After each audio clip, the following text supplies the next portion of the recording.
ఆయన నీ కోసం సిద్ధపరిచిన దినం వచ్చేంత వరకు ఆయన వైపే చూడు. నువ్వు ఏ వైపు చూసినా డ్యామేజ్ అవుతావు బిడ్డ. నువ్వు ఇది గ్రహించుకోవాలి. నీ గుండెల్లో ఆశ చావనీయొద్దు. పరిస్థితులన్నీ చేయి దాటిపోయినట్టు నీకు కనబడని గాక. నీ చేయి దాటిపోయినాయి కానీ ఆయన చేయి దాటిపోలేదు కదా. ఆయన చేయి దాటిపోతాయా? పోవు కదా. అంతా అయిపోయింది అన్న దానిలోంచి ఏమీ కాలేదు, ఇదిగో ఇప్పుడే స్టార్ట్ అయిందని మొదలుపెట్టే దమ్మున్నోడు కదా. ఆ ఒక్క విశ్వాసం నీ గుండెల్లో పెట్టుకొని, ఆ ఒక్క నమ్మకం నీ గుండెల్లో పెట్టుకొని నువ్వు బ్రతుకు తమ్ముడా. ఏనాటికైనా నా దేవుడు కదులుతాడు, నా దేవుడు నియమించిన సమయం ఇంకా రాలేదు, వచ్చేంత వరకు నేను బ్రతుకుతాను, ఓపికతో ఎదురు చూస్తాను. నా ప్రాణం ఆయనంతటా ఆయనే తీసుకున్న దాకా, నా ఊపిరి చివరి శ్వాస విడిచేంత వరకు నాకు నిరీక్షణ ఉంది. ఏ నాటికైనా నా దేవుని కార్యం బలంగా జరిగిద్ది.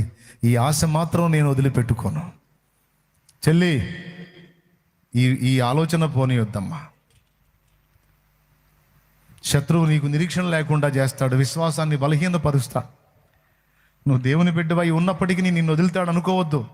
రకరకాల పరిస్థితులు నీకు ఎదురవుతున్నప్పుడు వాటిని చూపించి నీ మనసును కృంగజేసి, లేదు నీకు నిరీక్షణ, నీ పరిస్థితి మారదు, ఇట్లా చావటమే నువ్వు, ఇక ఉండే కొంది ఇంకా దారుణాలు చూడాలి, నిన్నెవరూ ప్రేమించరు, ఎవరు అర్థం చేసుకోరు, ఈ శ్రమలు ఎట్లా తట్టుకుంటావు, ఒక్కసారి కళ్ళు మూసుకొని 5 నిమిషాలు కళ్ళు మూసుకున్నావు అంటే నీ ప్రాణం పోయిద్ది, ఈ బాధ ఏది ఉండదు నీకు, ఒక 5 నిమిషాలు కళ్ళు మూసుకో అయిపోయిద్దని సాతాను దురాలోచన పుట్టించి నీ ఊపిరి నువ్వే తీసుకునేటట్టు చేసి రక్షణ పొంది నిత్య జీవానికి చేరాల్సిన నిన్ను నాశనమనే నరకాగ్నికి నెట్టడానికి ట్రై చేస్తాడమ్మా.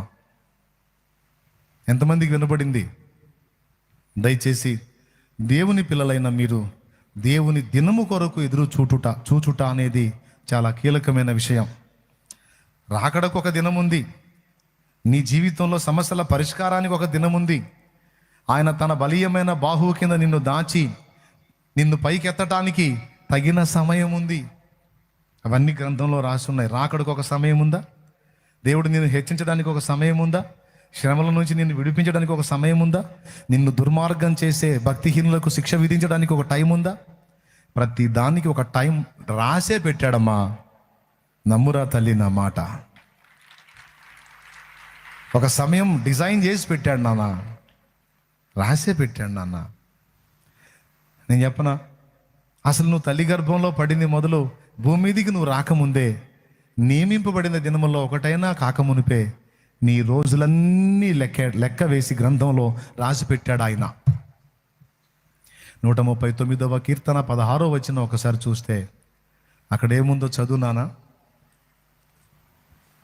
నేను పిండమునై ఉండగా నీ కన్నులు నన్ను చూచెను, నియమింపబడిన దినములలో ఒకటైనా కాకమునుపే నా దినములన్నీయు నీ గ్రంథములో లిఖితములాయెను. అంటే నియమింపబడిన రోజుల్లో ఒక్క రోజైనా నీకు ఇంకా డే స్టార్ట్ కాకముందే ఏ రోజు నీకేం జరగాలో ఏం కావాలో మొత్తం కూడా ఆయన గ్రంథములో రాయబడి ఉన్నవట. అంటే నీ దినములన్నీ ముందే చూసిన దేవుడు నీకు ఎప్పుడు ఏ విధంగా హెల్ప్ చేయాలో, ఎప్పుడు ఎలా నిన్ను ఎత్తిపట్టాలో ఆయనకు తెలియదా? తెలుసా లేదా? కాబట్టి నీకు బాధలు ఉన్నాయి నాకు తెలుసు, అప్పులు ఉన్నాయి నాకు తెలుసు, తలా ఒక తిడుతున్నారు, నిన్ను అవమానంగా మాట్లాడుతున్నారు నాకు తెలుసు, నీ ఇంటి వారు మాట వినరు, నిన్ను క్షోభ పెడుతున్నారు నాకు తెలుసు, నిన్నెవరు అర్థం చేసుకోవట్లా, నువ్వు ఏడిస్తే నవ్వుతున్నారు నాకు తెలుసు, నువ్వు తిన్న కూడు వంట పట్టకుండా ఆలోచిస్తున్నావు, నిద్రలేని రాత్రులు గడుపుతున్నావు, ఏడుపుతోనే నీ రాత్రి ముగుస్తుంది, ఏడుపుతోనే నీ ఉదయం తెల్లవారుతుంది, నీ రాత్రి తెల్లవారుతుంది, ఏడుపుతోనే నీ పొద్దు పోతుంది తెలుసు. కానీ ఒక్కటి గుర్తుపెట్టుకో, నీ కన్నీళ్ళకి, నీ దుఃఖానికి, నీ వేదనకు ఒక ముగింపు దినం ఉంది. నువ్వు నలుగుతున్నటువంటి ఆ వేదన అంతటి నుంచి విడుదల కొరకు ఒక దినం ఉంది. ఇది మాత్రం అబద్ధం కాదు. చాలామంది ఇది విన్నట్టుగానే ఉంటున్నారు కానీ ఈ మాటని గట్టిగా తీసుకోవటల్లా. కానీ ఆత్మ సంబంధులైన వారు ఖచ్చితంగా ఈ మాట తీసుకుంటారు, ఆ నిరీక్షణతోనే బ్రతుకుతారు, దేవుడిచ్చిన సమయంలో గొప్ప విజయాలు సాధించి దేవుని మహింపరుస్తారు. ఈరోజు ఒకే ఒక్క మాట మీ దృష్టికి తీసుకొచ్చి ముగించాలనుకుంటున్నాను ప్రియులారా. ఎక్కువ చెప్పదలుచుకోలేదు, ఒకే ఒక్క మాట మీ దృష్టికి తెచ్చి ముగించాలనుకుంటున్నాను నేను. ఇక్కడ యేసు ప్రభుని ఏమని పోల్చాడంటే నీతి సూర్యుడు అని పోల్చాడు. బిడలారా, ఒకే ఒక్క మాట ఏమిటంటే, ఎప్పుడైనా సూర్యోదయానికి నువ్వు వెళ్ళి ఎదురు నిలిచి సూర్యుడు అలా పైకి వస్తున్నప్పుడు పొద్దుకెదురుగా నిలబడ్డావా? అది ఎప్పుడన్నా నీ జీవితంలో జరిగిందా? ఉదయిస్తున్న సూర్యుని ఎదురుగా నువ్వు నిలబడ్డావా? ఎంతమందికి తెలుసు సూర్యుడు ఎదురుగా నువ్వు నిలబడ్డప్పుడు ఏం జరిగిద్దో ఒక ముక్క చెప్పు నాకు. ఏం జరిగిద్దంటే ఏం జరిగిద్ది? బాడీలో విటమిన్ D3 డెవలప్ అయిందంటారా? ఏమండి, విటమిన్ D3 నిజంగా డెవలప్ అయింది, మంచిది వస్తుంది మనకి. అది హెల్త్, మంచి ఆరోగ్యం, హెల్త్కి మంచిది. కానీ ఇక్కడ పొద్దున్నే వేకుజామున పొద్దు పొడుస్తున్న పొద్దుకు ఎదురుగా నువ్వు నిలబడితే ఒక్కటి జరిగిద్ది. ఏం జరిగిందో తెలుసా? ఆ సూర్యుని యొక్క వెలుగు కిరణాలు నీ మీద పడతాయి. పడ్డప్పుడు ఇంకొకటి జరిగిద్ది. నీ శరీరం మీద ఎప్పుడైతే కాంతి కిరణాలు పడితే నీ వెనక నీ నీడ ఉంటుంది. అవునా? రైట్. సూర్యునికి ఎదురుగా నువ్వు ఉన్నప్పుడు నీ నీడ నీ వెనక ఉంటుంది. అవునా? ఇప్పుడు ఇంకొక పని చేద్దాం. సూర్యుడికి వీపు చూపించి నీడ వైపు తిరుగుదాం. అప్పుడు ఎట్లుంటుంది? నీడ నీ ముందు ఉంటుంది. అది ఎంత పొడుగుంటుందో తెలుసా? నీడ సుమారు ఎంత పొడుగు ఉండొచ్చు కదా? మనం ఇక్కడ నిలబడితే సూర్యునికి వీపు చూపించి నిలబడితే అంత పొడుగున మన నీడ కనపడిద్ది. అవునా? అదే నువ్వు వీపు నీడ వైపు తిప్పి సూర్యుని వైపు నీ ముఖం తిప్పావనుకో, అసలు నీ నీడ నీకు అడ్రస్ కూడా దొరకదు. ఈరోజు చాలామంది యేసు ప్రభు నమ్ముకున్న వాళ్ళు చేస్తుంది ఏందో తెలుసా? ముఖం యేసు వైపు తిప్పట్లా, యేసుకు వీపు చూపించి నీడను చూసి అదురుపోయి జీవితాలను నాశనం చేసుకుంటున్నారు. ఈరోజు ఒక్కటే ఒక్క మాట, ఎటు తిప్పు తిరగమన్నాను. ఎవరా సూర్యుడు? పొద్దున్నే పొద్దు పొడిచే సూర్యుడా? కాదు కాదు కాదు. క్రొవ్విన దూడవలి మనల్ని గంతులేయించే నీతి సూర్యుడు, ఆరోగ్య ప్రదాత, జీవదాత, స్వస్థపరచు యెహోవా. సూర్యునికి వీపు చూపిస్తే నీడ పర్సనాలిటీ అది. సోదరా, ఫోటో వచ్చింది చూడు. నీ పర్సనాలిటీ ఎంత ఉంది, నీ నీడ ఎంత ఉంది? నీ నీడ చూసి నువ్వే అదురుకునే పరిస్థితి. అదే సూర్యుని వైపు తిరుగు నువ్వు, నీ నీడ నీకు కనపడదు. ఎంత ఉందో అనవసరం. ఇక ఎందుకు ఈ విషయాలు చెప్తున్నానంటే, చర్చికి రావటం, కూర్చొని దేవుని మాటలు విన్నట్టు బిల్డప్ ఇవ్వటం కాదు. బిల్డప్ చెప్పిన మాటలు తీసుకుంటే బతికిపోతావు, లేతే చచ్చిపోతావు. ఖచ్చితంగా చేస్తావు. ఎవడో చంపాల్సిన అవసరం, నీకు నువ్వే చచ్చిపోతావు నేను చెప్పిన మాట తీసుకోకపోతే. ఎందుకంటే సైతాన్ అట్ట చేస్తాను. నేను ఎప్పుడూ ఒక్కటే మాట చెప్తున్నా, ఎట్టి పరిస్థితుల్లో ఏ మనిషి వైపు కానీ, ఏ పరిస్థితి వైపు కానీ, దేని వైపు కూడా నువ్వు చూడొద్దు. నువ్వు ఆయన వైపే నీ దృష్టి నిలుపు. అప్పుడు పరిస్థితులన్నీ నీ వెనకుంటాయి. కానీ ఆయనకు వీపు చూపించి పనికిమాలిన పరిస్థితుల వైపు చూసావా, అవి చాలా పెద్దగా ఉంటాయి అండ్ నీకు ఎదురుగా ఉంటాయి. నీ గుండె బద్దలు కొట్టి నీకు సావాలనిపించింది. అబద్ధాలు ఆడకుండా నిజం చెప్పండి. ఇక్కడ కూర్చున్న వాళ్ళు ఎంతమందికి గతకాల పరిస్థితుల్లో సావాలనిపించిందో చేతులు ఎత్తండి. అనిపిస్తేనే చేతులు ఎత్తండి. సస్తే పోయిద్ది, ఎందుకు బతకాల నేను అని ఎంతమందికి అనిపించిందో చేతులు ఎత్తండి. కారణం ఏంటో తెలుసా? నేను అబద్ధం చెప్పానా? ఎందుకు వచ్చింది నీకు ఆలోచన? మనిషి బతకడం కోసం ఏమైనా చేద్దాం అనుకుంటాడు. అట్లాంటిది చావాలనే కోరిక నీకు ఎందుకు పుట్టింది? విరక్తి, జీవితం మీద విరక్తి. ప్రేమ దొరకలేదు, ఆదరణ దొరకలేదు, అర్థం చేసుకునే పరిస్థితులు లేవు. నమ్మిన వారు నయవంచన చేశారు, ఆనుకున్న వారు, ఆధారపడిన వారు, దిక్కనుకున్న వారు ద్రోహం చేశారు. అలాంటి పరిస్థితులు ఎదురైనప్పుడు ఎందుకు బతకాలనిపించిందండి మనిషికి? అయితే ఇక్కడ బుద్ధి తక్కువ ఒకటి చెప్తున్నాను నేను. బుద్ధి తక్కువ ఏంటంటే, నరులను ఆశ్రయించి శరీరులను తనకు ఆధారము చేసుకొని యెహోవా మీద నుండి తన ఆత్మను తొలగించుకునేవాడు శాపగ్రస్తుడు. ఆ శాపం వచ్చింది. నేను చెబుతున్నా, భర్త లేదు, భార్య లేదు, పిల్లలు లేదు, తల్లులు లేదు, ఘనత లేదు, అవమానం లేదు, కీర్తి లేదు, దుష్కీర్తి లేదు. నువ్వు ఎప్పుడైతే యేసు రక్తంలో కడగబడి దేవుని బిడ్డవయ్యావో, నువ్వు దేనికి ఎవరికి చెందని వ్యక్తివని గుర్తుపెట్టుకో, బతికిపోతావు. దేనికి ఎవరికి చెందని వ్యక్తివి అని ఫిక్స్ అయిపో. పొగడ్తని అవమానాన్ని ఈక్వల్గా చూడు, అవమానాన్ని లక్ష్య పెట్టొద్దు. తిడుతున్నారా, తలా ఒక మాట అంటున్నారా, గుండె గాయమైపోతుందా, అయితే ఆయన వైపే చూడు. కానీ నువ్వేం చేస్తావు? విమర్శించి దూషించిన వారి వైపు చూస్తావు. ఆయనకేం వీపు చూపిస్తావు, వీళ్ళకి ముఖం చూపిస్తావు, ఎంత పొడుగు నీడైపోద్ది. నువ్వు ఎవరినో నమ్ముతావు, ఎవరి కోసమో పరితపిస్తావు. దేవునికి వీపు చూపించి ఆ ఎవరిని కోరుకున్నావో వాళ్ళ వైపు తిరుగుతావు. నీడ కానీ గంభీరంగా కనపడ్డట్టు వాళ్ళు అట్లా అయిపోతారు. చివరికి నిరాశతో మళ్ళీ సావాలనుకుంటావు. పిల్లల మీద మమత పెంచుకుంటావు, పిల్లలు హ్యాండ్ ఇస్తారు. బంధువుల మీద మమత పెంచుకుంటావు, వాళ్ళు దెబ్బ కొడతారు.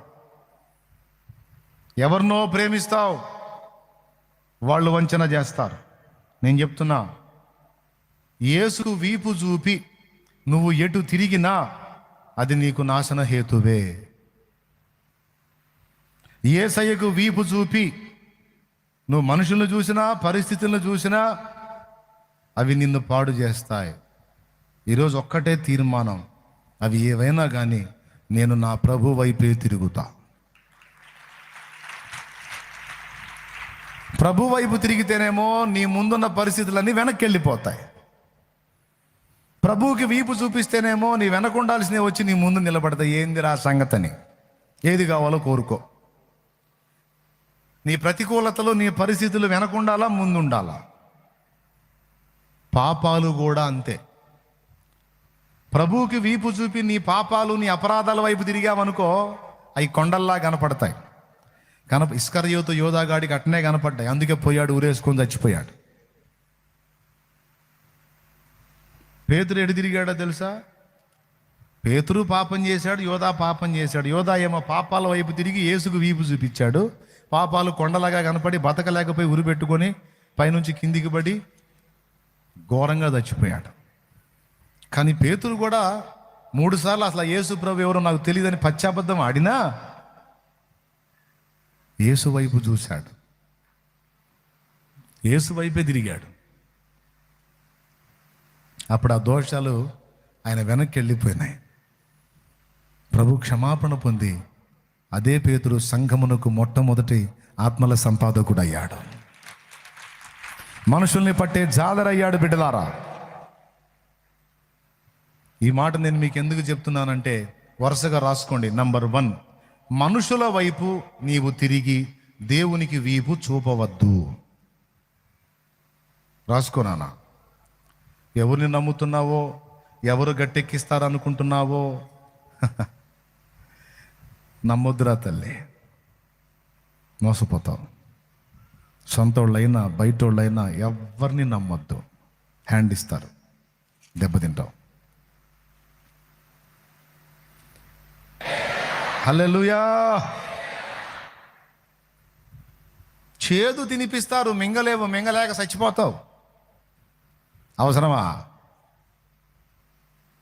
ఒక్కటే చెప్పాలా, పిల్లలకైనా, తల్లులకైనా, తండ్రులకైనా తోడు, నా దేవుడు తప్ప నేను ఎవరిని లెక్క చేయను. నా దేవుడే నా ప్రాణం. ఒకప్పుడు ఆయన తెలీదు, అంతా నాదని హత్తుకున్నా. ఆయన దొరికాడు, ఆయన తెలిసాడు. ఇంకా దేంతోనూ నేను డెప్త్లోకి బోదలుచుకోవాలా. పోతే కాటు పడిద్దని నాకు తెలుసు. కాబట్టి నేను ఏ మనుషుని మీద నేను ఆధారపడను అనేది నిర్ణయించుకోను ఆయన. ఎంతమందికి అర్థమైంది నేను చెప్పింది? గట్టిగా నిర్ణయించుకో, బతికిపోతావు. లేకపోతే వాళ్ళు చంపరు అసలు నిన్ను. అసలు నువ్వే చీరో తాడో తెచ్చుకొని వేసుకొని ప్రాప్తంగా నువ్వే చేస్తావు. అట్లా చేస్తారు. జోక్ అనుకుంటున్నారా?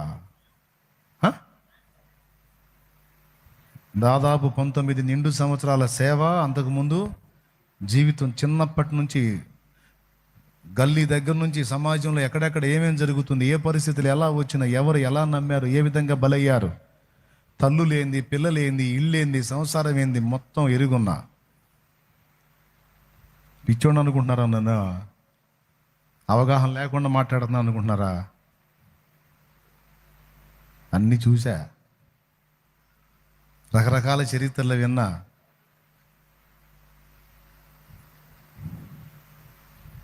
అందుకే మీకు కూడా చెప్తున్నా, నీ గుండె నిండా నా దేవుడే ఉండాలి. సావులోనైనా బతుకులోనైనా ఆయన దగ్గర మాత్రం నువ్వు మోసపోవు. ఇంకెటు చూసినా బలి అవుతావు. వాళ్ళ బాధ్యతలు నెరవేర్చి అంతవరకు వదిలేసాయి. వీళ్ళే నా ప్రపంచమని నువ్వు ఎవరిని అనుకున్నా భలే. మనుషుల్ని నమ్మొద్దు అన్నా. నంబర్ 1 పిల్లలు, నంబర్ 2 భార్య, నంబర్ 2 భర్త, నంబర్ 2 భార్య, నంబర్ 3 భర్త, ఓకే. నంబర్ 4 లవర్స్, ప్రియుడు. నంబర్ 5 ప్రియురాలు. నంబర్ 6 నీకెందుకు నేనున్నా అని భరోసా ఇచ్చే కహానీగాళ్ళు. అసలు నీకెందుకు నేనున్నా అని భరోసా ఇచ్చే మాయల్ మరాఠీలు. ఆడవాళ్ళు ఉన్నారు, మగవాళ్ళు ఉన్నారు. నేను అందుకే ఈరోజు పచ్చిగా చెప్తున్నా, జాగ్రత్త. నీ దృష్టి నీతి సూర్యుని వైపే ఉండాలి. నీతి సూర్యుడు ఉదయించు వేళ ఇలలో ఆనందమే. నీతి సూర్యుడు ఉదయించు వేళ ఇలలో ఆనందమే. సూర్యోదయము కోసమే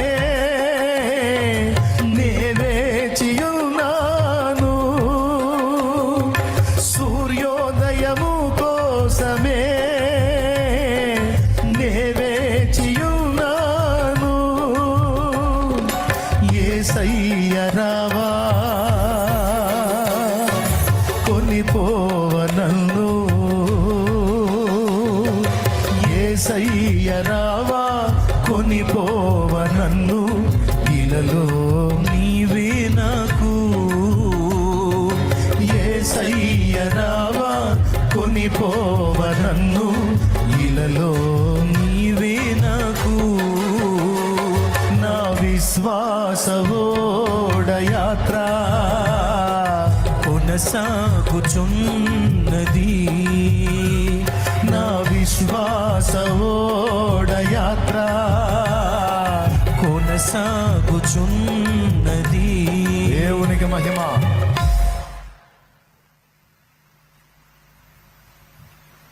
నేను కట్టుకున్న భార్యకి, నా అనుకున్న వాళ్ళకి, అందరికీ కూడా ఎప్పుడో చెప్పాను నేను ఈ మాట. నా మీద ఆనుకోవద్దు. నా మీద ఆనుకుంటే మోసపోతారు. ఎందుకంటే నేను నా చేతుల్లో లేను, నేను ఆయన చేతుల్లో ఉన్నా. ఆయన ఎటు తిప్పితే అటు తిరుగుతా. పూర్తిగా నా మీద డిపెండ్ అయితే బిస్మిల్లా అవుతారు, జాగ్రత్త అని ముందే చెప్పా. దేవునికి స్తోత్రం. హల్లెలూయా. వెంబడించే విశ్వాసులు కూడా అదే చెప్పాను నేను. నువ్వుగా దేవునితో కనెక్టింగ్ ఏర్పాటు చేసుకో. దేవునితో నేను కన్న బిడ్డలకు కూడా చెప్పా, ఏయ్ నానున్నాడు, నాన్న చూస్తాడు, నాన్న చేస్తాడు, నానట్ట నానిట్ట కాదు. నానెంతవరకు రా, దేవుడు అవకాశం ఇచ్చినంతవరకు. తర్వాత కాబట్టి ఏ శరీరి కూడా నీకు ఆధారం కాకూడదురా. నరులను ఆశ్రయించి శరీరాలను ఆధారం చేసుకోవద్దు. యెహోవా మీద ఆనుకో, దేవుణ్ణే కలుసుకో, దేవుని వైపే తిరుగు. ఇర్మియా గ్రంథం 17:5 ఏం రాశారు రిఫరెన్సు? నరులను ఆశ్రయించి శరీరం తనకు ఆధారము చేసుకుని యెహోవా మీద నుండి తన ఆత్మను తొలగించుకున్నవాడు శాపగ్రస్తుడు. వాడు ఎడారిలోని అరహు వృక్షము వలె అరుహ వృక్షము వలె ఉండును, మేలు వచ్చినప్పుడు అది వానికి కనబడదు. మేలు పొందలేడు. వాడు అడవిలో కాలిన నేల యందును నిర్జనమైన చవిటి భూమి యందును నివసించును. అట్ట అయిపోద్దాడు బతుకు. యెహోవాను నమ్ముకొని వాడు ధన్యుడు. అది యెహోవా వానికి ఆశ్రయముగా ఉండును. వాడు జలముల యొద్ద నాటబడిన చెట్టు వలె నుండును. అది కాలువల ఓరను, దాని వేళ్ళు తన్నును. వెట్ట కలిగినను దానికి భయపడదు. దాని ఆకు పచ్చగా నుండును. వర్షము లేని సంవత్సరమున చింత నొందదు, కాపు మానదు. బంగారు మాట, బతుకాలని సరిపోయే మాట అది. బెదర్ బెదర్ బెదర్ బతుకాలని సరిపోయే మాట.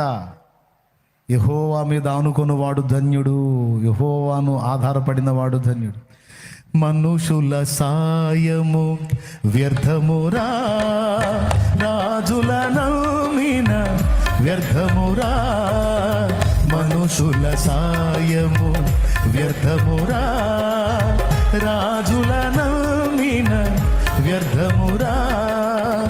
యెహోవాను ఆశ్రయించుట, యెహోవాను ఆశ్రయించుట ఎంత మేలు, ఎంతో మేలు, ఎంత మేలు, ఎంతో మేలు. ఎవరికి ఎవరు ఈ లోకంలో, చివరికి యేసే పరలోకంలో. ఎవరికి ఎవరు ఈ లోకంలో. దేవునికి మహిమ.